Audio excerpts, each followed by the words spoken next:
মাঠে খামারে ভুলে দেন, তারা ভাইদের ভুলে দেন।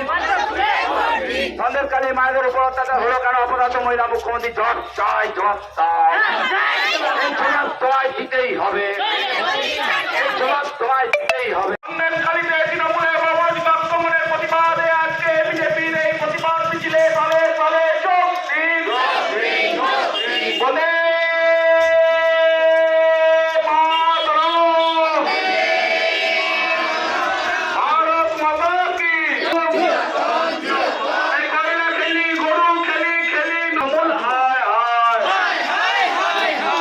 যে মিছিল, এই মিছিল নিয়ে আপনি কি বলবেন?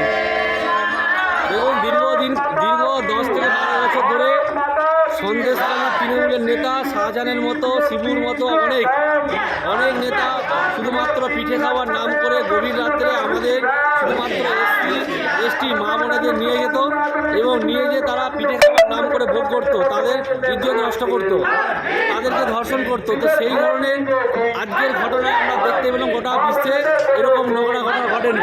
সবথেকে লজ্জার বিষয়, তৃণমূলের নেতারা বাংলার মা বোনেদেরকে ভোগের পাত্র মনে করে।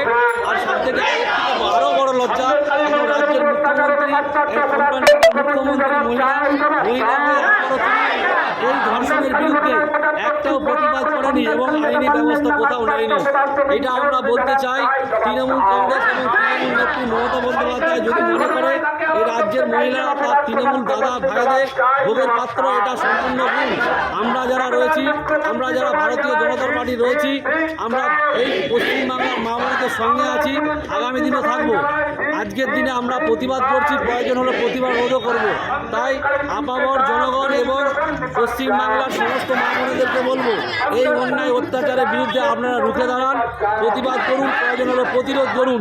যেমনভাবে সন্দেশকালীর মা বোনেরা করেছে, শুধু পশ্চিমবাংলায় একটা সন্দেশকালী এটা নয়, পশ্চিমবাংলার বিভিন্ন প্রান্তে প্রান্তে সন্দেশকালী ঘটনা ঘটছে।